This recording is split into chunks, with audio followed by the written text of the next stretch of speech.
Hi friends, welcome to Commerce Bytes. So let's begin our question paper discussion which was held on 29th September 2019.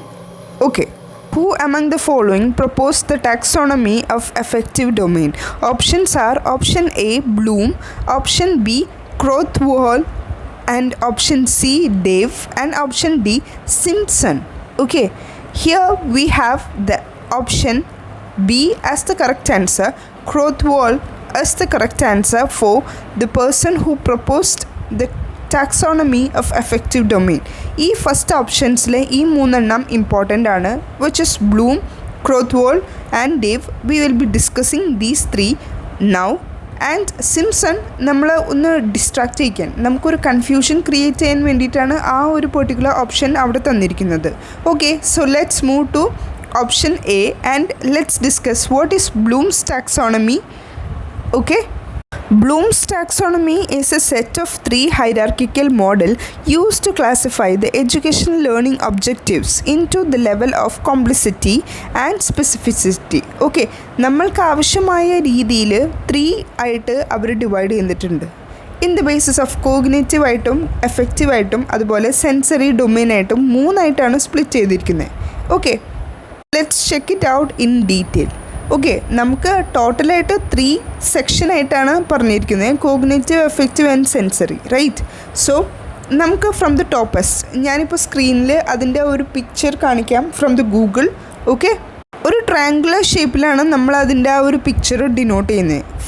സ്റ്റാർട്ടിങ്ങിൽ തന്നെ നമ്മൾ create ചെയ്യുകയാണ്. Okay, നമ്മൾ create ചെയ്യുക, evaluate ചെയ്യുക, analyse ചെയ്യുക, അപ്ലൈ ചെയ്യുക, അണ്ടർസ്റ്റാൻഡ് ചെയ്യുക, റിമെമ്പർ ചെയ്യുക. ഓക്കെ, അതിന് നിങ്ങൾക്ക് ചെയ്യേണ്ടത് എന്താ കാര്യം എന്ന് വെച്ച് കഴിഞ്ഞാൽ, നിങ്ങൾ ഈ ഒരു ട്രയാങ്കിൾ നിങ്ങളുടെ നോട്ട്ബുക്കിൽ വരച്ച് വയ്ക്കുക. എന്നിട്ട് അതിന് നേരെ തന്നെ നിങ്ങൾ ഈ ഇപ്പോൾ പറഞ്ഞ പോയിൻറ്റ്സ്, ഇപ്പോൾ പറഞ്ഞ 6 പോയിൻറ്റ്സ് എഴുതി വയ്ക്കുക. Create, evaluate, analyse, apply and understand, then last remember. ഇത് ഇത്രയും എഴുതി വെച്ചിട്ട് അതിൻ്റെ സൈഡിൽ ഒരു ബോക്സിൽ ഒന്ന് എഴുതി വയ്ക്കുക, CEA²UR. ഇതാണ് അതിൻ്റെ നിമോണിക്. അതായത് ക്രിയേറ്റിൻ്റെ C, ഇവാലുവേറ്റിൻ്റെ E, അനലൈസിൻ്റെ A. അനലൈസ് മാത്രമല്ല ഉള്ളത്, അപ്ലൈയും ഉണ്ട്. ദെൻ ഉള്ളത് അണ്ടർസ്റ്റാൻഡിൻ്റെ Uവും റിമെമ്പറിൻ്റെ Rഉം. I hope you people get my point, right? So ആദ്യം നമ്മൾ ക്രിയേറ്റ് ചെയ്യും. ഓക്കെ, ക്രിയേറ്റ് ചെയ്ത് കഴിഞ്ഞ് നമ്മളൊന്ന് വിലയിരുത്തും, ഇതിലെന്തെങ്കിലും ഒരു കാര്യമുണ്ടോ എന്ന് നമ്മൾ വിലയിരുത്തും. എന്നിട്ട് നമ്മളതിനെ അനലൈസ് ചെയ്യും. ഓക്കെ, സോ ആദ്യം നമ്മളിവിടെ ക്രിയേറ്റ് ചെയ്ത് കഴിഞ്ഞ് നമ്മളൊന്ന് ഇവാലുവേറ്റ് ചെയ്തു, ജസ്റ്റിഫൈ ചെയ്തു. അത് കഴിഞ്ഞ് നമ്മളൊന്ന് അനലൈസ് ചെയ്തു, നമ്മൾ കുറച്ച് കണക്ഷനൊക്കെ ഉണ്ടോ എന്നുള്ളത് നമ്മളൊന്ന് അനലൈസ് ചെയ്തു. പിന്നെ നമ്മളുടെ പ്രോസസ്സിലേക്ക് കയറുകയാണ്, അതായത് അപ്ലൈ ചെയ്തു. ഒരു പുതിയ സിറ്റുവേഷനിലേക്ക് നമ്മളിത് അപ്ലൈ ചെയ്തു. ദെൻ അണ്ടർസ്റ്റാൻഡ് ചെയ്യാൻ നോക്കി, explain the ideas and concepts. The last remember ചെയ്യാൻ നോക്കി. ദാറ്റ്സ് ഇറ്റ്, സിമ്പിളാണ്. ജസ്റ്റ് ഈ ഒരു നിമോണിക് ഒന്ന് ഓർത്തിരിക്കുക. ആദ്യം ക്രിയേറ്റ് ചെയ്യുക, ദെൻ ഇവാലുവേറ്റ്, പിന്നെ A² വരും. അപ്പോൾ ആദ്യം നമ്മൾ അനലൈസ് ചെയ്തിട്ട് വേണം അപ്ലൈ ചെയ്യാൻ. അപ്ലൈ ചെയ്ത് കഴിഞ്ഞ് നമ്മളത് മനസ്സിലാക്കി, explain the ideas and concepts, അങ്ങനെ നമ്മൾ അണ്ടർസ്റ്റാൻഡ് ചെയ്തു. The last one is remember. I hope you people get the point, right? സിമ്പിളാണ്, ജസ്റ്റ് അതുപോലെ തന്നെ ഇമ്പോർട്ടൻ്റ് ആണ്. Please note it guys, it is important. Bloom's taxonomy അത്ര ഇമ്പോർട്ടൻ്റ് ആണ്. 3 learning objectives ആണുള്ളത്, cognitive, effective and sensory domain. Okay, ഇനി നമ്മൾ പഠിച്ച, അതായത് നമ്മളിപ്പോൾ ക്വസ്റ്റ്യനിൽ ഡിസ്കസ് ചെയ്ത which of the following have proposed the taxonomy of effective domain, ആ ഒരു ഡൊമെയിനെ പറ്റി നമുക്ക് കൂടുതലായിട്ട് പഠിക്കാം. അതായത് ക്രോത്ത്വോൾ ടാക്സോണമിയാണ് നമ്മൾ പഠിക്കുന്നത്. അതും ഒരു ട്രയാങ്കിൾ രീതിയിൽ തന്നെയാണ് പ്രിൻറ്റ് ചെയ്തിരിക്കുന്നത്. അതിൻ്റെ താഴത്തുനിന്ന് തുടങ്ങി നമുക്ക് മുകളിലേക്ക് പോകാം. ഓക്കെ, സോ ആദ്യം നമ്മൾ റിസീവ് ചെയ്യുന്നു.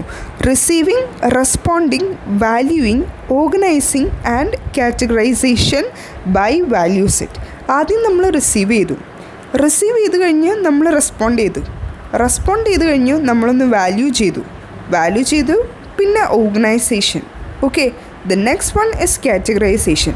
സോ ഇതിൻ്റെ നിമോണിക് എഴുതുമ്പോൾ എങ്ങനെ എഴുതും? RVOC. അതായത് താഴ്ത്തുനിന്ന് നോക്കിക്കഴിഞ്ഞാൽ 2 R ഉണ്ട്. സോ റിസീവിങ്ങും റെസ്പോണ്ടിങ്ങും, അതുകൊണ്ട് R². പിന്നെ valuing V.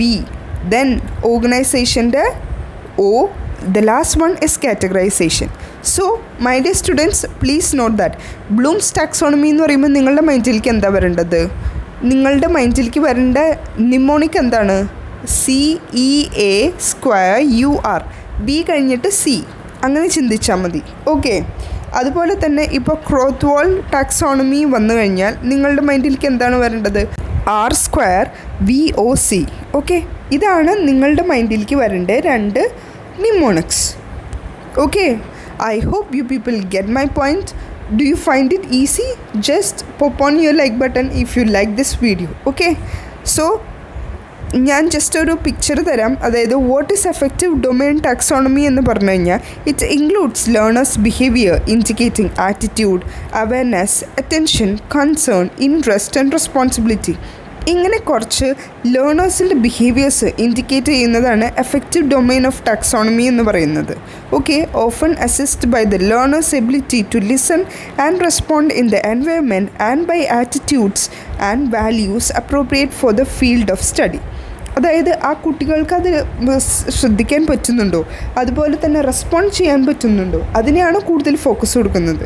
Okay, I hope you people are getting my point, right? So affective domain of Krathwohl എന്ന് നിങ്ങൾ കേൾക്കുമ്പോൾ തന്നെ നിങ്ങളുടെ മൈൻഡിലേക്ക് വരേണ്ട ന്യൂമോണിക് എന്താണ്? R²VOC.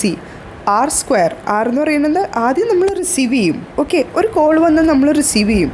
റിസീവ് ചെയ്ത് കഴിഞ്ഞാൽ നമ്മൾ റെസ്പോണ്ട് ചെയ്യും.